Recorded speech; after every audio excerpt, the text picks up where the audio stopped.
Hi, everybody. Welcome to Rachel's Reviews. This is the Hidden Gems podcast where each week we talk about one of the streaming services and we dive a little bit deeper and give you some movie recommendations that you can watch on that streaming service that are a little bit more interesting, maybe, than the obvious choices. So it's going to be fun.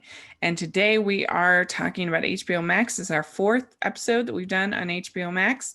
And I'm film critic Rachel Wagner, and Ryan is here.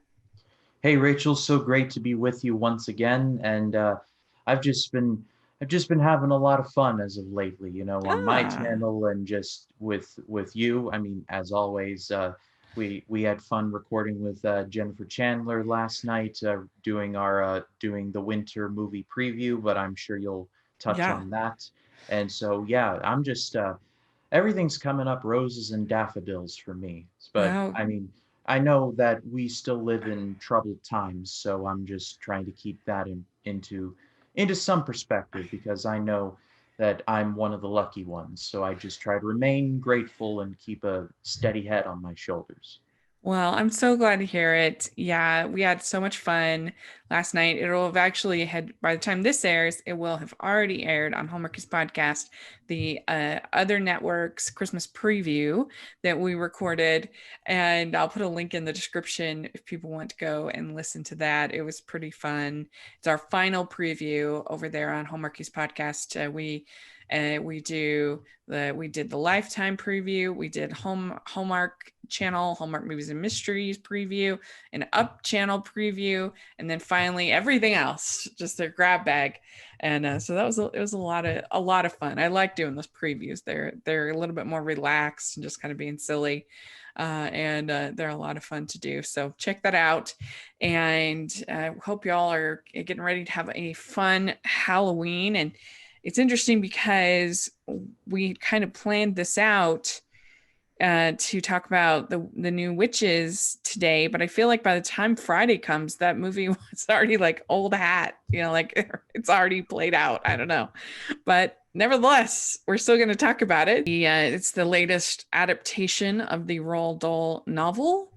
And some might call it a remake. It's not technically a remake. Nevertheless, it feels like a remake. So, did you get a chance to watch this new version? I did, and I kind of feel similar to you. It was just okay. I'm not Mm. overly familiar with the original, so I went into this a little blind, but I I uh I'm a fan of a lot of the people involved, Robert Zemeckis. I mean, we all know who he is, Back to the Future, Castaway, Hmm. Contact. I mean, his resume speaks for itself. Anne Hathaway has been good in a lot of the movies she's been in. Uh, Octavia Spencer is good in most of the things she's in. But I don't know. I think it's strange with Robert Zemeckis movies. He's so obsessed with doing like the next big thing that I think he left a lot of his story chops like behind. Like Hmm. maybe when he and Bob Gale stopped writing the screenplays together. But I don't know. Maybe that's me putting on my Yeah. tinfoil hat. Well, I feel like there's this group of directors that have really struggled to sort of transition into the digital special effects, visual effects, kind of new wave of blockbuster films. I feel like people like Tim Burton, Robert Zemeckis, Chris Columbus, and Rob Reiner would be people that for the most part, have struggled in the last 20 years to kind of figure out new successful blockbusters. And most of theirs have been mixed to negative, with exceptions, of course. But and even maybe a little bit, even you could even maybe talk about that just a little bit with Spielberg, I would say. I mean, he's had his hits and misses over the last 20 years, but it's not a surefire thing like it used to be. I think it's fair to say. Yeah. And I think Zemeckis is definitely in that camp. That I don't know. He loves the digital effects, and I've even defended his motion capture animated films. I like them more than most, I think, but he just is so excited about things looking really realistic that he kind of, I don't know, the like the whimsy of his films when he was at his heyday, it's just kind of lost, and it's not the same as it used to be. And maybe that's not fair to hold him to that, but I don't know, I just miss that. And the sort of the creativity in someone like him or Burton is just not the same. Would you agree? Yeah, yeah, I absolutely agree. One of my favorite, I guess, movie YouTubers, I guess it's what we're calling ourselves nowadays, is a guy named Patrick H. Willems. I think he makes very excellent video essays. He actually made a two-part essay on Coppola that was excellent.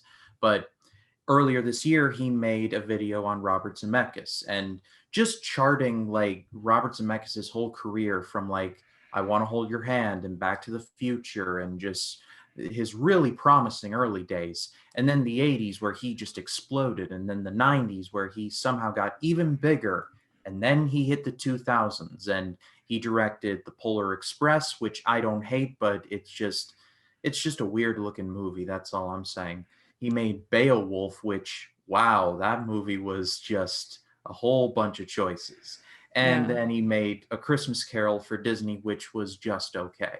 Mm. And now it's like he's trying to integrate the mocap thing with like the stuff he did from the 90s. And Mm. I don't think it's really working out for him. I mean, Welcome to Marwen, it was like that was just it's a weird flex for Robert Zemeckis. I Yeah. like And the and walk. I like some of his movies, like The Walk. I think that one is not bad.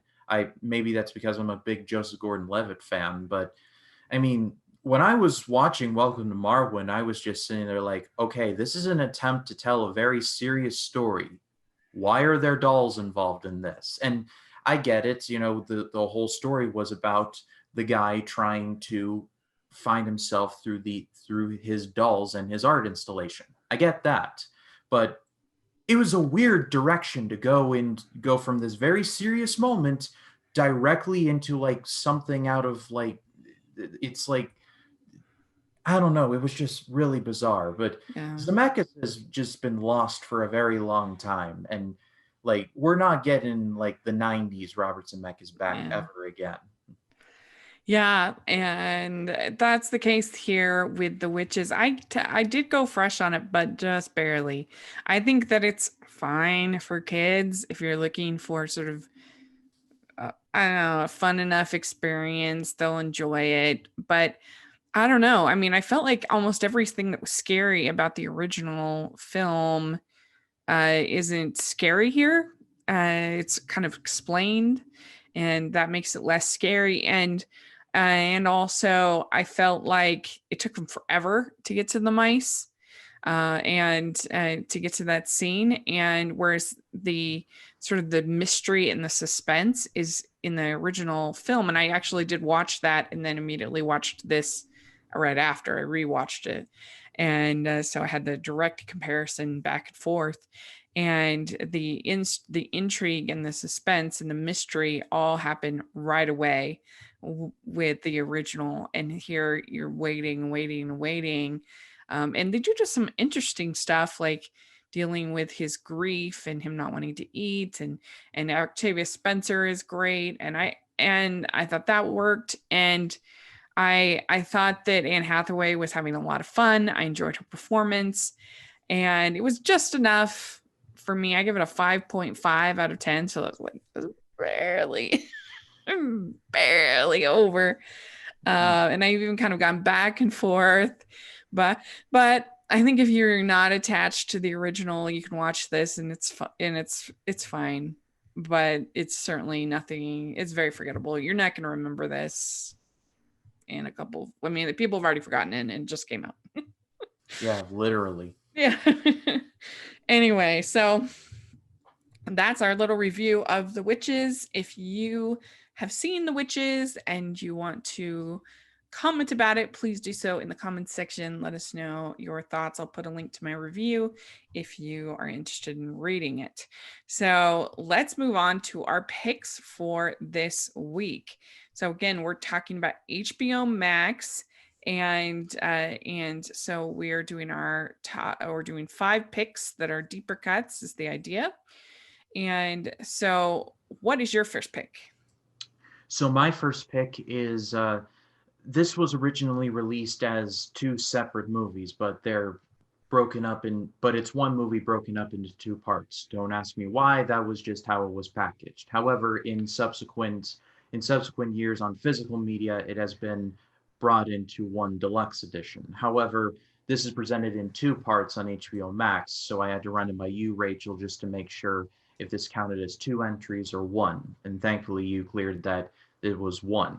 It's Batman The Dark Knight Returns. This is an animated version of one of the greatest Batman stories ever written. It was written by Frank Miller, who is very controversial to say the least, but back in the early to mid 1980s, basically brought the comic industry out of the dark ages by reimagining characters like Daredevil and, well, Batman. And he also created his original stuff like 300 and Sin City, which is all excellent. Um, in this movie, though, uh, it tells the story of Bruce Wayne, who is not like super old. He's in his 60s. He's retired from Batman now, and not like, oh, he's been retired for a year. No, he's been retired for like a solid decade. And by that point, Gotham has pretty much moved on. Commissioner Gordon's about to retire, and any semblance of the rogues gallery of Batman villains have either turned for the better, like in the case of Two-Face, voiced by Wade Williams, or are in a sanitarium, like the Joker is, voiced by Michael Emerson of Person of Interest fame on CBS. But soon, a new group of criminals called the Mutants starts to arise, and Bruce Wayne's like, well, I gotta do this one more time. And so the entire movie is essentially him taking down the mutants and then having one final battle with Superman and then one final battle with the Joker. Uh, when I saw this movie, I watched part one and I was just like, where's part two? Like I was hooked. And so I've since gotten the deluxe edition and I've been able to watch the entire nearly 2.5 hour version. And it's really, really, really good. It's one of the better DC animated universe movies ever made, which can be a bit of a coin flip. Batman in this is voiced by Peter Weller of RoboCop fame. You're coming with me. And he is absolutely excellent in this. Like I said, Michael Emerson voices the Joker. He's not exactly Mark Hamill, but he does his job admirably and does it very well. There's a lot of violence in this movie. I'm not saying like this is a bloodbath, but especially in the Batman versus Superman battle, I was actually just recently rewatching this and I was saying to myself, oh my God, this is what the battle in Batman v Superman Dawn of Justice should have been. And I don't hate that movie. I defend that movie slightly, but still, the argument still stands. And very similar to Frank Miller's work, this movie confronts Batman's mortality because the movie doesn't present him as like, well, for lack of a better term, Superman. He presents him as a bitter old man who is like, all right, I got to do this one more time, and basically burns all the bridges behind him. I won't go any further from that, but if you all just need a primer, watch the Batman v Superman fight. It's all on YouTube, and it will hook you in deep. Great. That sounds really, really good. So, all right. Well, my first pick is a Studio Ghibli film. It's in the Studio Ghibli section. It's actually Miyazaki's first official film for Studio Ghibli, and it is called Castle in the Sky, and this is his, I believe, second or third film in total, first for Studio Ghibli. And I think it's one that gets overlooked even by Studio Ghibli fans, even by anime fans. It can get overlooked compared to your Spirited Aways and Nausicaa, Totoro, all those others. That this gets kind of overlooked, but it's really fun. It shouldn't get overlooked. And if you watch it, you can see its influence on so many different films.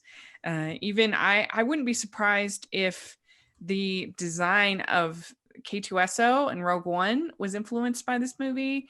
The robot in here looks very similar. Of course, this was this was 1989, so it was way before, but it looks very similar to K2SO from Rogue One.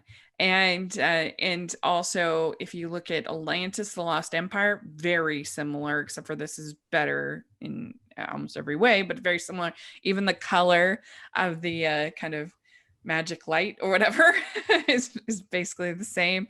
And it's about these two orphans that end up in this kind of hunt to find this magical floating city called Laputa. And they there's these pirates, flying pirates, that they could kind of become involved in, and there's lots of action and adventure and mysticism, and it's just really fun. This movie is a blast. It is so beautiful to watch. It has the incredible sound mixing that you get with any Studio Ghibli film. All the flying sequences are so great. I really like it. It has the beautiful music from Joe Hisashi. I love it. I think it's wonderful. So if you haven't seen it, I highly recommend it. You can watch it on HBO Max. Yeah, I definitely have not seen this one, and this is one. And Studio Ghibli is one of those studios that I have a depressing lack of knowledge of. I've seen Spirited Away, and I absolutely loved it, and I saw Nausicaa of the Valley of the Wind at my local theater, and I was blown away. And I also saw Grave of the Fireflies, which, Mm. wow, that movie just Ooh. Yeah. cried myself to sleep after that one. By God, but That's the only one not on HBO Max. yeah, that I was thinking to myself, like every one of Ghibli's output is on HBO Max except for one, and I couldn't Yeah. think about it. And then you said Grave of the Fireflies. I'm like, that's the one. And I was Yeah. thinking it was Tales of Earthsea, but that's one's on there too. But I'm thinking of doing like a series on my channel where I watch all of the Studio Ghibli ones and like do an I finally saw it on them. I'm looking for an excuse to watch these movies because I've always wanted to and I never have, just for lack of exposure. Well, I'll look forward to that if you do it. But what's your next pick? So my next pick is from 2011, and it is a movie called Life as We Know It. This stars Josh Duhamel, or it's Duhamel, right? I think so. Yeah, I'll Yeah, I'll I just think run so. with it. It stars Josh Duhamel and Katherine Heigl, and they play these two people who go out on one date and they absolutely hate it. The only reason that they actually know each other is because they're friends with two people that are married, and they end up being godparents to their child. However, both of their mutual friends die in a car accident, and in their will and testament, Josh Duhamel and Katherine Heigl are left with their child. They want nothing to do with each other, but for the sake of honoring their friend's memory, they essentially become surrogate parents for their friend's 1 year old daughter.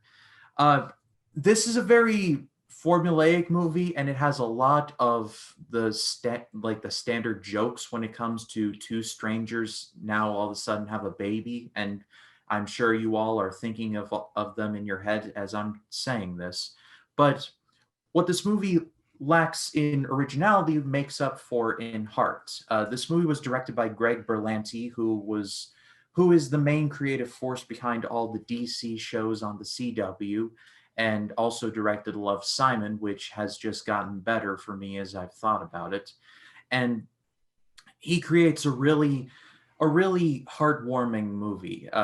There's this one scene where Duhamel and Heigl end up having a fight, and then they end up going their separate ways, and they cool off, and then they go back, and then they find this old home movie of when their friends brought their daughter home for the first time, and the baby's room had just been painted, and it smelled like paint fumes, and the woman and the mom was just throwing a fit. It was like, it smells like paint fumes. What are you doing? And the dad was like, I wanted to paint it now. I wanted it to be a surprise. And it doesn't really go all that well. And they're laughing at that and saying like, hey, these our perfect friends weren't so perfect at being parents. And so it was a nice like perspective moment, at least for me.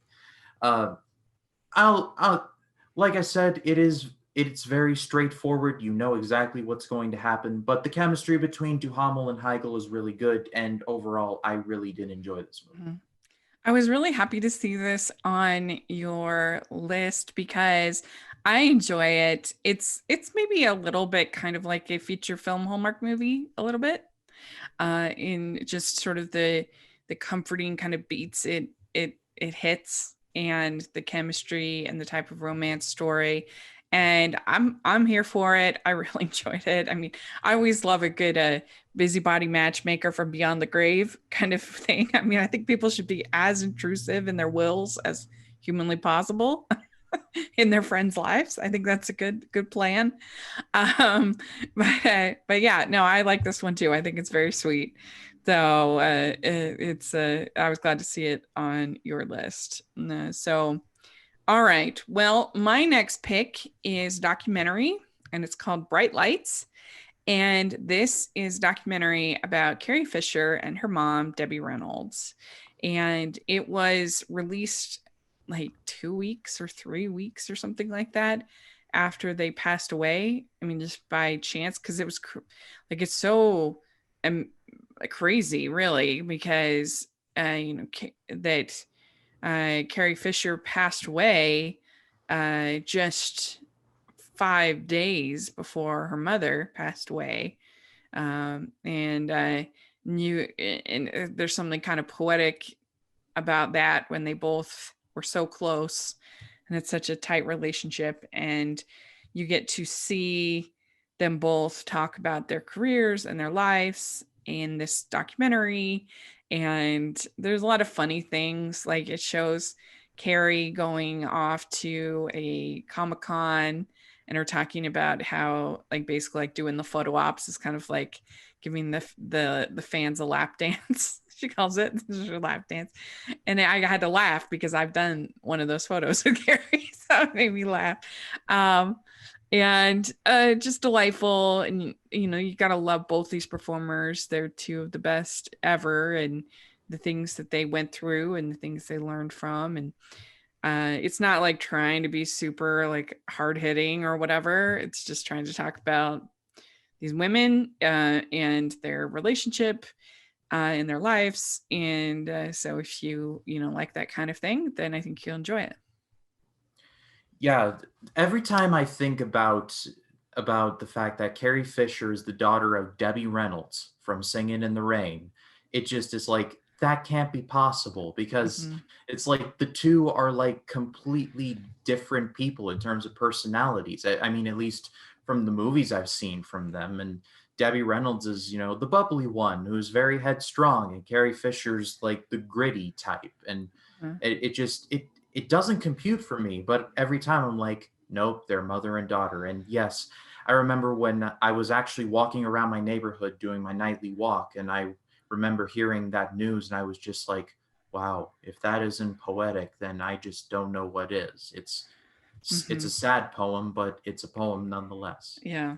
So I think, will really like this documentary. It's really, and I think Star Wars fans will really get a kick out of it. So, what's your next pick? So my next pick is I technically saw this movie in 2017, but it was released in late 2016, so I'll just say 2016. It's A Monster Calls. This was directed by J.A. Bayona a year before or actually 2 years before he absolutely destroyed my hope of seeing a good Jurassic Park movie. But thankfully, this movie proves that he actually knows what he's doing. It tells the story of a young boy who is the son of two relatively young parents. One of them is played by Felicity Jones, the other is played by Toby Kebbell. The father is no longer in the picture. He appears off sometimes just to make a couple appearances, but he is persona non grata. And the mom has a terminal illness, and she is going to die. And so the young boy ends up moving in with his grandmother, played by Sigourney Weaver. And while all this is going on, he is dealing with the fact that his mom is going to die by venting his frustrations at a rather large monster voiced by Liam Neeson. Uh, This is not a monster movie. It's a very thoughtful movie about how a young boy like this would deal with just the horrible situation that he has been thrown into, because his mom is going to die, his dad really doesn't care about him, and his grandmother tries to show that she cares, but she has her own life to live. And not to mention the fact that he's also bullied at school, being the boy.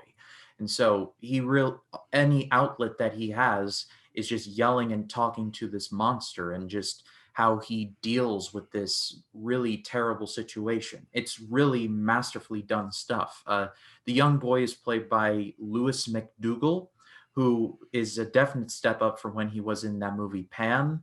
Oh God, that movie's so bad. Like pirates singing Nirvana. Like, what were they thinking? But anyway, neither here nor there. Liam Neeson is, of course, excellent. I mean, he's Liam Neeson. Whenever you need someone to play someone big and booming, you call Liam Neeson. Felicity Jones, just coming off of Rogue One, is excellent in this, and she absolutely. There are some scenes where I was on the verge of tears, because her relationship with her son is just like, I was just like, I'm a man, I'm a man, I'm a man. And so I got to remember to keep it together. But this movie was sadly and criminally underseen by people, and so I think everybody needs to see it, because it's similar to the movie of Where the Wild Things Are, directed by Spike Jonze, in terms of a boy dealing with new and complex feelings that he's never experienced before, but he has to work out pretty much on his own. Yeah, and I think that it does a really good job of talking about mental health and this child and what he's going through, and getting you to feel empathy for him. I mean, it definitely lays things on very thick, and so if you're not kind of ready for that kind of experience, then it might turn you off a little bit. But I liked it. I thought it was really good, and so I definitely would also recommend it. So my next pick is one of my favorite movies of this year. It was just out at HBO Max, which is very exciting. It might be my favorite. Go back and forth. But one of my favorites is the new version of Emma, and now it's available on HBO Max. So if you missed it, it kind of was right at that. It was released just a couple of weeks, 3 or 4 weeks before everything was closed down, and it'll probably be the only movie I've seen 3 times in theaters this year. Because I took my mom, I took one of my friends, I saw it. And so, yeah, I saw it 3 times in the theater before the close down. And I love Jane Austen. I love Jane Austen adaptations. And over on Hallmarkie's podcast, I'll put a link down. Me and my friend did a special bonus episode where we compared 7 different versions. I think it was 7 of Emma, including Clueless, and the new version. And it was really fun. It was one of our most successful episodes that we've done. And so I love the story, and I love the character of Emma. And I thought this was really well done. It took enough risk. It did enough new things for it to feel fresh and exciting without showing like being disrespectful to the source material. And I loved Mr. Knightley in this. I thought he was so charming and great. And I thought that I can't think of her name all of a sudden. Anya I Taylor-Joy. Yes, I thought Anya Taylor-Joy did a really good job as Emma, and I loved the girl who played Harriet, Mia Goth. She did a great job. Definitely my favorite Harriet, with the exception of yeah, definitely my favorite Harriet that we've ever seen. I don't know. I loved it. But I love Austen. So if you're a fan of period pieces, I think you definitely should give this one a shot. It's very charming. I'm just sitting here thinking to myself, there are 7 versions of this? 7? Mm-hmm. Yeah. Maybe not. I'm trying to think. We talked about Kate Beckinsale. We talked about Gwyneth Paltrow. We talked about Clueless. We talked about the 2009 version. And We talked about, I guess it was only, never mind, strike that down. We talked about 5 versions. Sorry, 5 versions. I was going to say, it's like, how are there 7 in my lifetime? 5 versions. And So, I'm actually at this moment I'm actually reading Wuthering Heights by Emily Bronte. I know uh-huh. that's probably not the same thing as something like Jane Austen, but I'm slowly working my way into the period stuff. Nice. Yeah, different tone for sure. But that's cool that you're diving into the classics. It's always a good experience, I think. So people should check out Emma. It's great. I loved it. I loved the music too. It was really good. The costumes were incredible. And so what's your next pick? So my next pick is a documentary, and if anyone has followed us for any length of time, they'll probably know that I love sports movies and I also love sports documentaries. And I'm going to be recommending another one here today. It's McEnroe and Borg, Fire and Ice. This documentary tells the stories of two tennis players, John McEnroe and Bjorn Borg. And for a period in the late 1970s, they were the two greatest tennis players in the world. And every so often they would meet and they would just create utter magic with each other. The documentary does a great job of showing that Borg and McEnroe are two completely different people. Bjorn Borg is from Sweden. He's a very cool and calculating player. He will absolutely just he'll work his way through you through a scientific method kind of way. He resembles more of a scientist than a tennis player. Well, John McEnroe is more of a rock star. He is just going to blow you away with just constant, like just blow after blow. He gets in your face and in the faces of many a tennis umpire, as you'll learn in the documentary. And I can't exactly remember what Wimbledon they did meet in, but it's often considered one of the greatest tennis matches of all time. I want to say it is the 1980 Wimbledon, but it's one of those documentaries that I just thought was very well made. And for someone like me who has never watched a lick of like professional tennis, at least not in like a sports bar or anything, I walked out of this one like, wow, this is actually very well done. And it was 1981. It was the 81 Wimbledon that is considered the greatest of all time. And seeing them both, this was filmed in, I think, 2012, but seeing them in their relatively older ages and seeing that they're now friends, there's something about that that I just really liked. Like seeing former rivals now actually becoming friends, like that just warms the soul. Yeah, I mean, I love 30 for 30 on ESPN and I like the HBO sports docs as well. I haven't seen this one, but I'm sure I will like it. And most of the time, you don't even have to be a sports fan to enjoy these documentaries. They're just interesting people to capture a moment of time.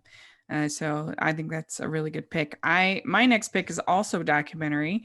It's called Everything Is Copy, and it's a documentary about Nora Ephron, who is a writer that I love. And the whole documentary was made by Nora Ephron's son, Benjamin Bernstein. And it kind of, the idea is that, because I mean, most people know about Nora Ephron from her movies, from You've Got Mail and Sleepless in Seattle, When Harry Met Sally, Julie and Julia, all these amazing movies that she did. But where she got her start was actually in writing essays and as a newspaper reporter. And so she would write these essays, and she has books of essays that are great. And her probably her best one's called I Feel Bad About My Neck. And and it's this book of essays about her life and growing older and her, parenting and she's just so witty and so funny. And so the idea is, when everything is copy, is that basically like anything that happens in life can be turned into copy, into an essay, into thinking about something, analyzing it, have something to say about it. And if you think about something like You've Got Mail, She turns something so simple like getting your Starbucks into a little monologue about life and making decisions, and that's so funny and so true, and everybody can relate to it. And I think that that's what makes her writing so good. Even her quote unquote bad films still have those moments of truth that I think or that elevate them above other bad films. I'm not saying they're good, but they have something there because her writing is just great and I love it. Yeah, that's a really neat little documentary if you want to learn more about Nora and her writing and about writing in general. I think that you'll enjoy it. Do you know if this is an HBO documentary? I'm not sure actually. I actually randomly the first time that I saw it, I actually saw it on a plane. Oh, I interesting. saw that, yeah, I saw that it was playing on the plane. I can't remember where I was even going. I was like, "Ooh, Nora Ephron documentary. That's so exciting." And Nora Ephron documentary. I'll take 50. yes. I mean, it is under HBO Docs, so it is claimed by them, whether it was initially that way or not, but it was purchased by them. Well, So, I was going to say that HBO, in terms of making documentaries about people, normally does an excellent job. I don't know if you've ever seen George Harrison Living in the Material World. mm-mm. That one was very excellent. I can't remember if that was Martin Scorsese that directed that. I was confusing that one with Ron Howard, who did the Beatles, the touring years. Mm, But HBO does well. They just do excellent documentaries. Period. Like yeah, whether it's sports or, well, in this case, about actors or screenwriters. yeah, very good. All right, what is your last choice? So my last choice is from 2011, and it is a movie that I don't think is necessarily amazing, but I think deserves a little bit more respect. And it's a movie called In Time. This was directed by Andrew Niccol, the gentleman who wrote and directed Gattaca, one of my all-time favorite movies. And it stars Justin Timberlake, Amanda Seyfried, Cillian Murphy, and Olivia Wilde. And it tells the story of a future in which there is no money. Time is money. Like time is actual currency.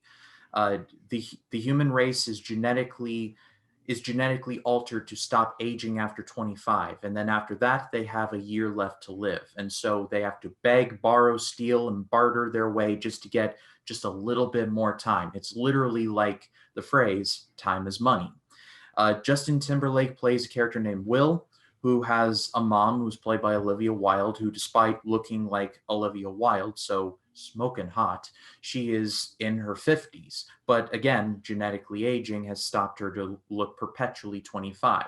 However, she runs out of time and she dies. And so he basically is like, I'm going to just, I'm going to try and tear this whole place down. And he inadvertently meets this millionaire, and I can't remember the name of the guy who plays him, but he was, oh, Matt Bomer. Thank you, IMDb. He's played by Matt Bomer, who is about 120 years old, if my math is right.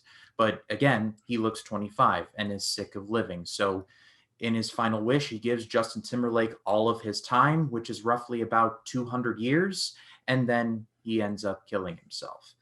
And so basically the movie kind of is like Gattaca, but in a bit of a criminal kind of way.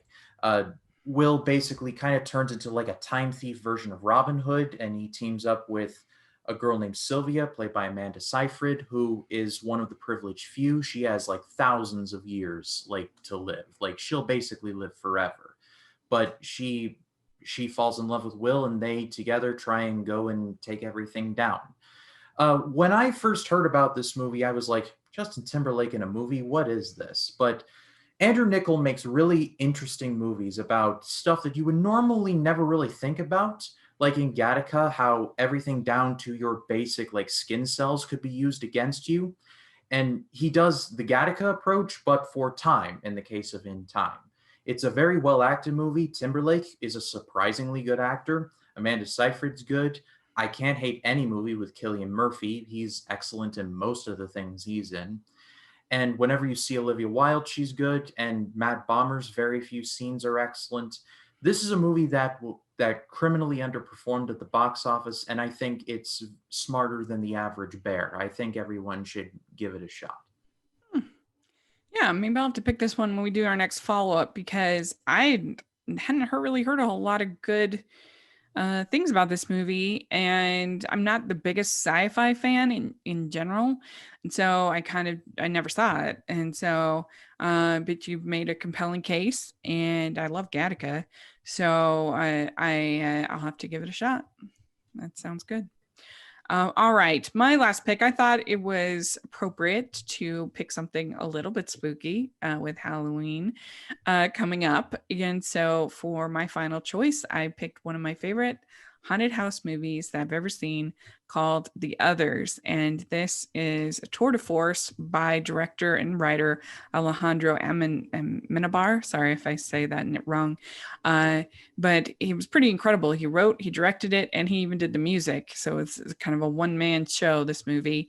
And it's about Nicole Kidman. She plays this woman who is in this old big house. Her husband has left, and she has to go. Her husband has left to go to war.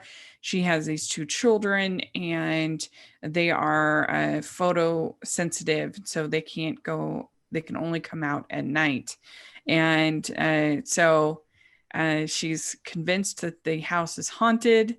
And the movie does a really good job of creating atmosphere and tone. And there is a big twist in this movie that you either kind of go with and have fun with, or you don't like. But most people like it.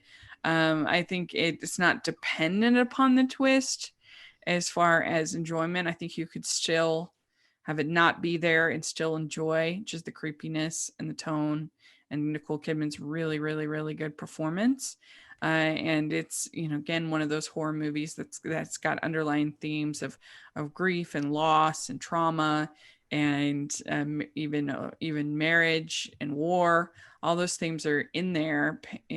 These children, and plus it's just like a fun haunted house movie too. And so I love it. I think it's really excellent. It would probably be in my top 10 horror movies, scary movies. It's more of a slow burn. It's not like a slasher movie or anything like that, but I love it. I think it's really great. Strangely enough, I was considering reviewing this movie for Scary Mania this year, but I ended up picking Saw instead. But Oh now yeah. that now that I've heard about it, because I had never seen it, and I was like, do I want to go with Saw, which I've seen before, or the others, which I haven't seen before? And it came down to the wire, so I was like, go with what works. But now that you've recommended it, Rachel, I definitely have to see it. Yeah, I love it. I have actually reviewed it for Family Movie Night because it's PG-13.